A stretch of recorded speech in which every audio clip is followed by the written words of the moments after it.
ازيكم عاملين ايه؟ يا رب تكونوا بخير. النهارده بقى رجعت لكم فيديو جديد وحلو. ولسه مكملين مع بعض في ميزانية ال 150 جنيه. مين اللي قال ان ال 150 جنيه ما يعملوش اكل؟ ومين اللي قال ان لازم المحشي يبقى جنبه فراخ او لحمة؟ لا خالص. انا النهارده نفسي راحت للمحشي وقررت ان انا اعمله بطريقة حلوة جدا، ومش لازم يكون جنبه فراخ او لحمة او حتى بطة او اي حاجة من الحاجات دي.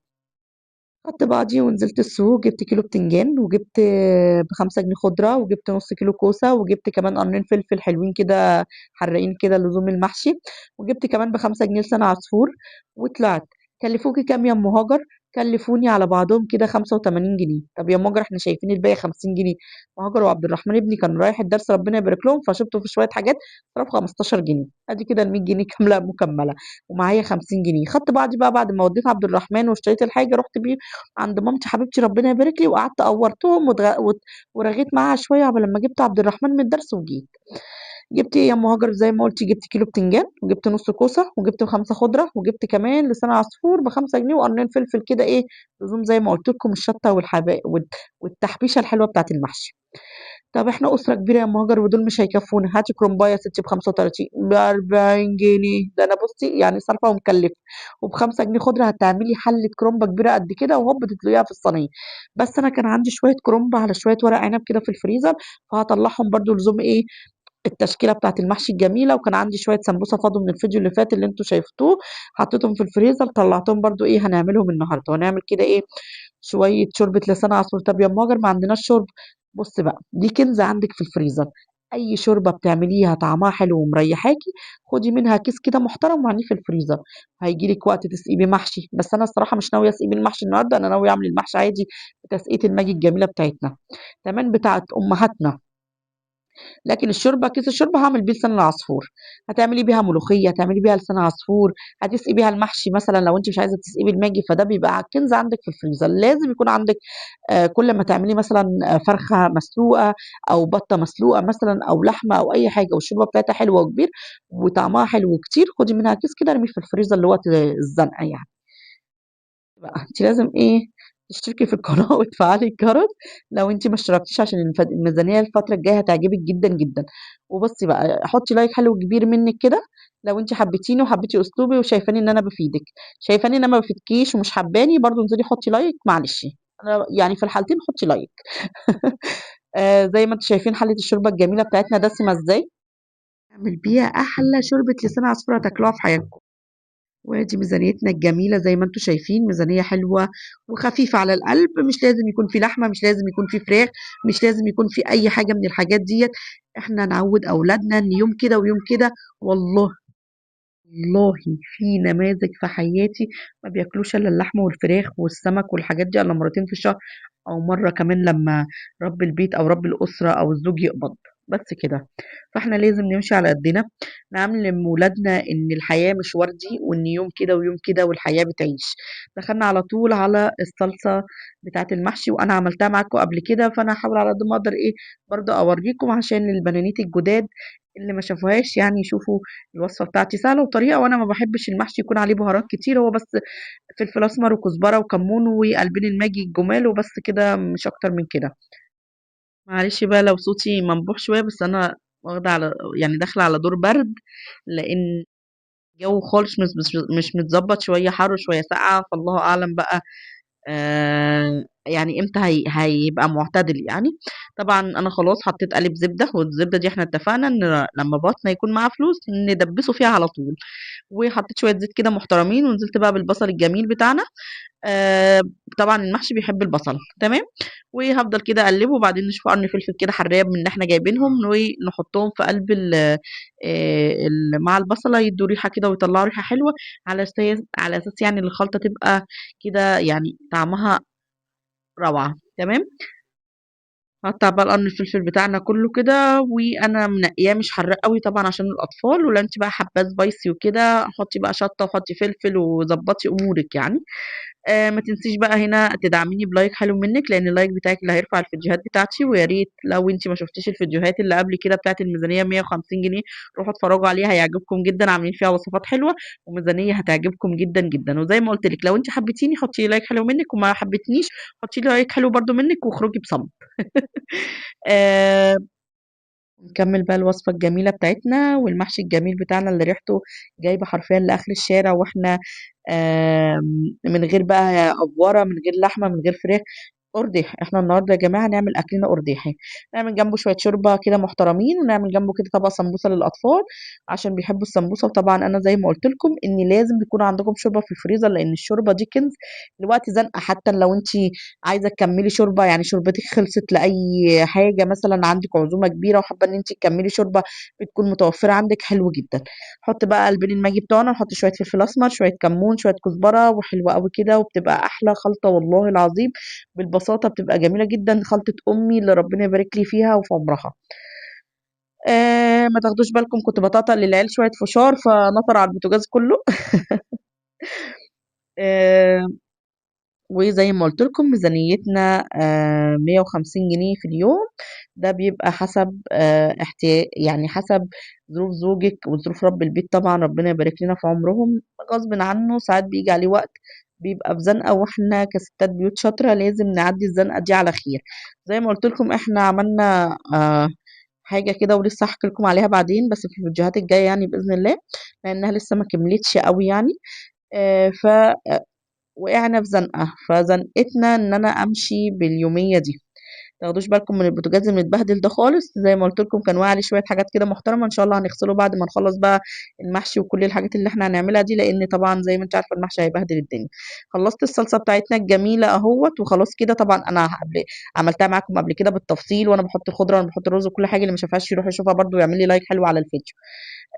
دلوقتي بقى هروح احشي المحشي الجميل بتاعنا كده واوريكم شكله وهو في الحلال بقى، عشان نقتصر عليكم الوقت شوية، واوريكم برضو ميزانيتنا الجميلة. انا بوريكم شكل الاكل اللي ما القرديح اللي ما كلفنيش مبلغ كبير، ووفرت كمان 50 جنيه حطيتها في بوك التوفير. يعني كده معانا مبلغ محترم ان شاء الله. ممكن البوك ده يفضل مكمل معانا لحد العيد، لان احنا محتاجين التزامات في العيد. عملنا بقى الخلطة الجميلة بتاعتنا، وغسلنا طبعا البتنجان خليه زي الفل، وادي الورق العنب وشوية الكرنب دقية صغننة كده.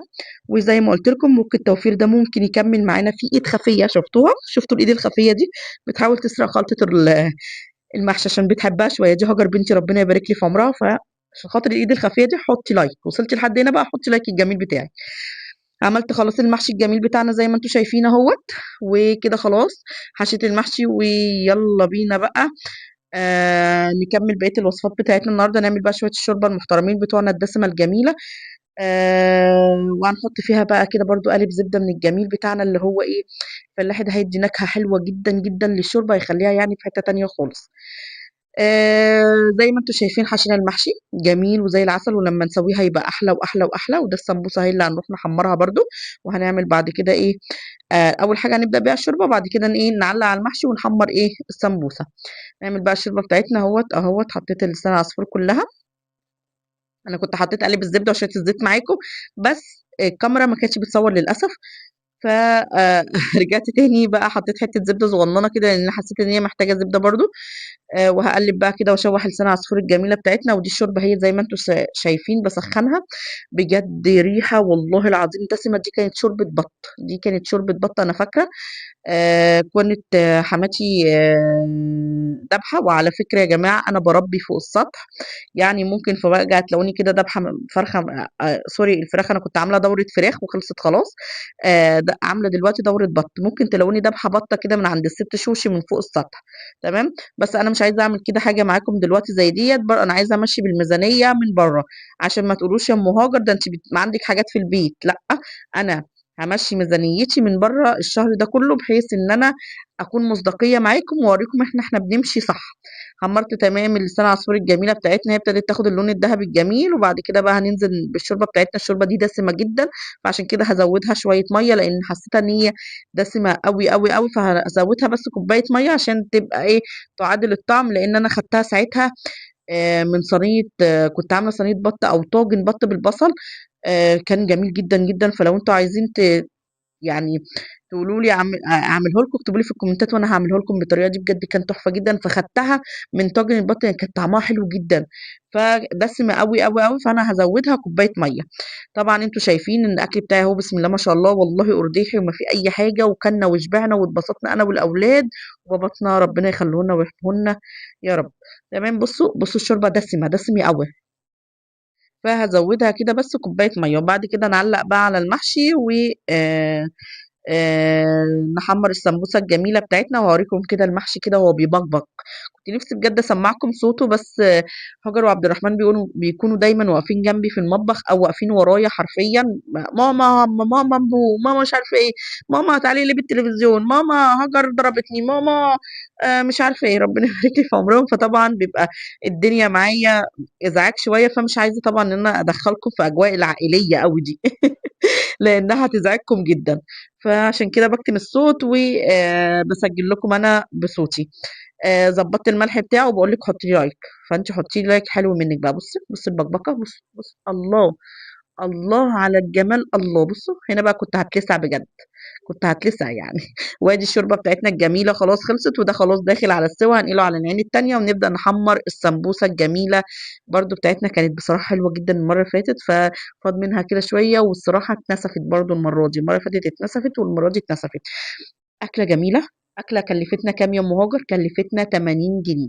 والله شوية المحشي دُولة كلّفوني 80 جنيه. طَب يا أم هاجر أنا ما عنديش طماطم زيِّك في الفريزر، هنشتري كيلو طماطم ب30 جنيه يا ستي، أدي 110.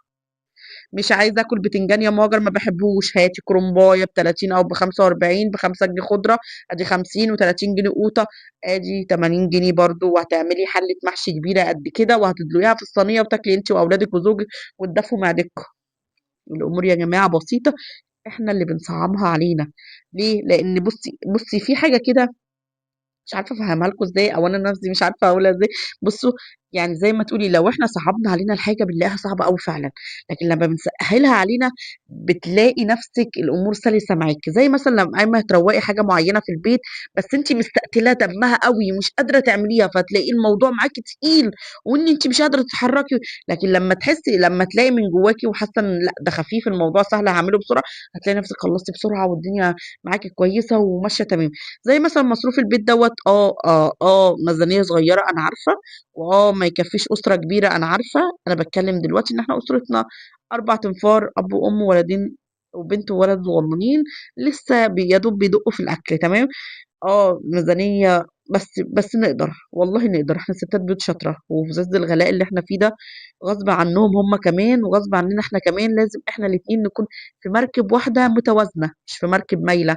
ما ينفعش نحمّله فوق طاقته وأقول له لأ، ده ما يكفّيش، لأ هو كمان غصبٍ عنّه، ده حياته وده ميزانيته وده مقدرته، فاهمين؟ فإحنا لازم نمشي على قد مقدرته. فإحنا الاتنين في مركب واحدة، بس لازم تكون مركب معتدلة مش مركب مايلة.